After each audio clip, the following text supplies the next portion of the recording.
Ele era parte do problema, mas conseguiu se vender como sendo a solução dele. Ele prometeu inovar, mas a vontade era manter tudo mais ou menos do jeito que estava.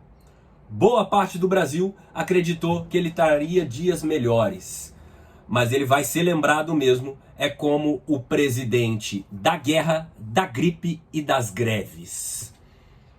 Eu apareço aqui hoje para tratar de um período pouco conhecido, mas muito importante da história do Brasil. Muito prazer, minha caríssima, muito prazer, meu caríssimo. Eu sou Túlio Augusto, sociólogo, professor, e convido você a participar desse humilde canal. Já se inscreve aqui embaixo, dá o seu like aí no vídeo. Se você não gostar, você tira o like depois, não tem problema. Deixa sua contribuição aí nos comentários, ela é muito bem-vinda. Bom, não, eu não estou falando desse presidente aí que você está pensando. Eu venho falar do político mineiro Venceslau Braz, que governou o Brasil entre 1914 e 1918. É um político com fama de ser pacato, de ser moderado, e isso inclusive o ajudou a alcançar o poder.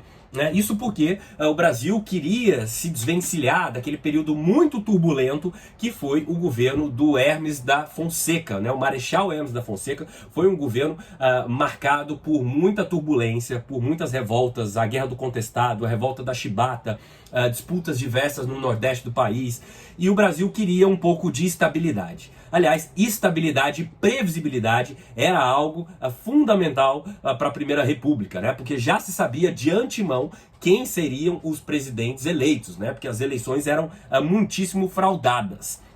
Inclusive por isso que o maior adversário do Venceslau Braz no pleito de 1914 foi o Rubem Barbosa, que retirou sua candidatura, Quando ele se deu conta de que seria roubado mais uma vez, que as eleições eram completamente fraudadas, ele acabou tirando sua candidatura. Mas mesmo assim, ele, Rui Barbosa, acabou tendo muitos votos, numa época em que a eleição se escrevia o que você quisesse na cédula, e muita gente acabou escrevendo o nome do Rui Barbosa, mesmo esses votos, claro, não sendo contabilizados para nada. O Venceslau Braz, portanto, ele assume com essa tentativa de pacificação dos espíritos. Era assim que ele anunciava que seria o seu governo, As elites de São Paulo e de Minas já tinham reajustado os ponteiros no chamado Pacto de Ouro Fino, um ano antes do Venceslau Braz ser eleito.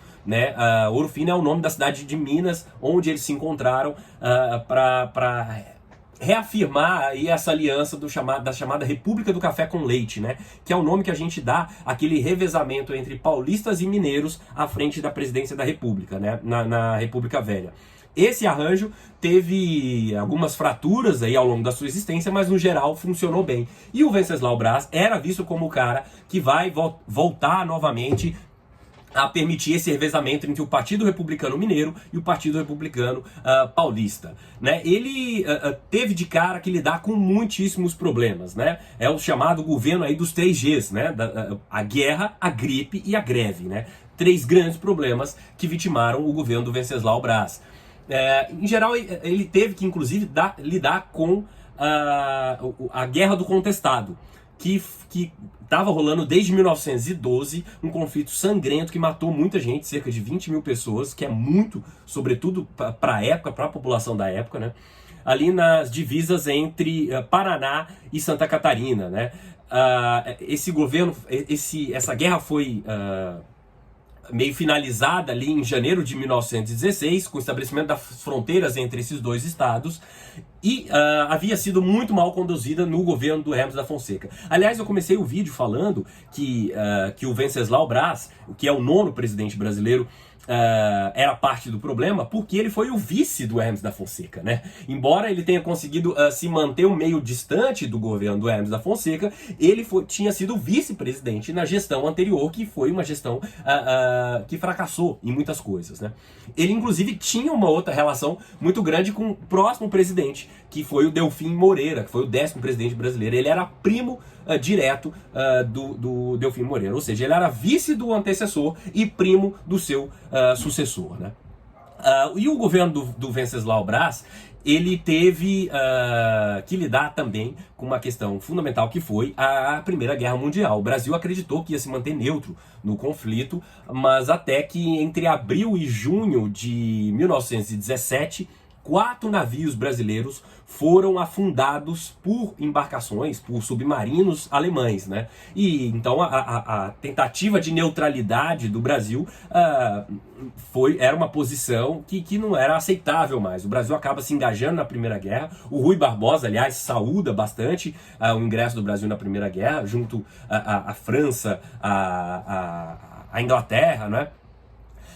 E o Brasil aprisiona muitas embarcações alemãs aqui no nosso território, manda uma missão médica para Paris, de médicos voluntários, para ajudar aí os feridos de guerra em Paris, que é uma missão importante, manda pilotos para a Inglaterra também, muitos desses pilotos acabaram não entrando em combate, e a sua maior missão militar são cerca de 1.500 marinheiros que vão para a costa da África, e por uma série de atrasos, de problemas, eles acabam tendo contato com a gripe espanhola e muitos desses marinheiros morrem não pelo confronto, mas de gripe espanhola, e acabam chegando atrasado. Eles chegam um dia depois do final da guerra. Então esse grupamento, nem que foi o maior envio de tropas do Brasil para a Primeira Guerra, nem chegou a entrar na guerra propriamente, né? Aliás, a maior batalha travada por eles, que é um episódio de anedota, é a chamada Batalha das Toninhas, né?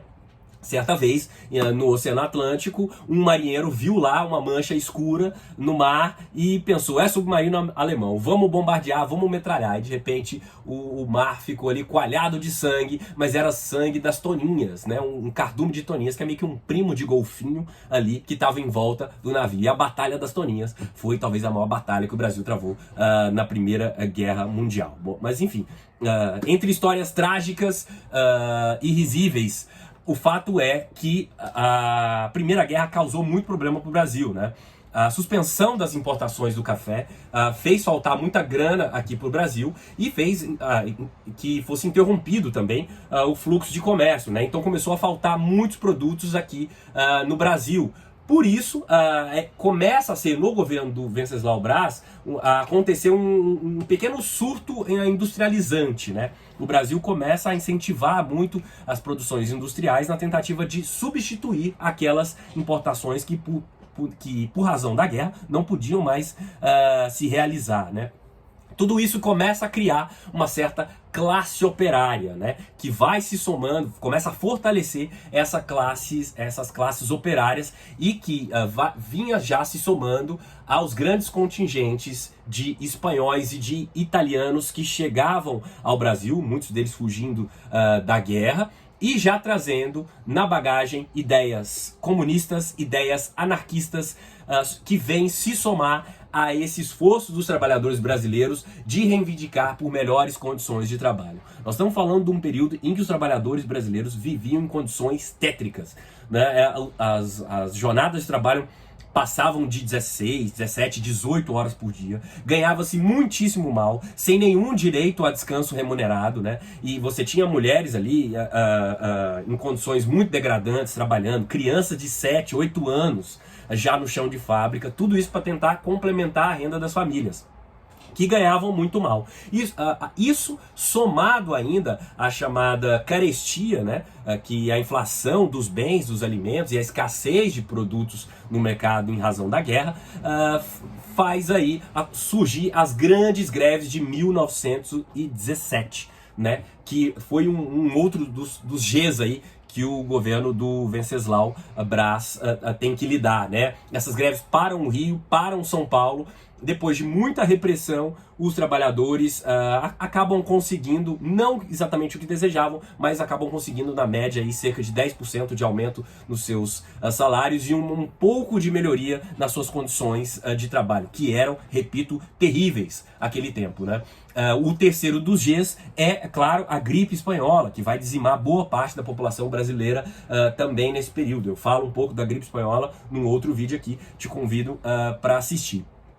O governo do Venceslau, no frigir dos ovos, acaba sendo marcado por essas questões urbanas, mudando um pouco o panorama. O Brasil perde um pouco a importância da lavoura, do campo, e ganha mais importância a vida urbana, a vida das cidades e as questões mais relativas a esse universo, né?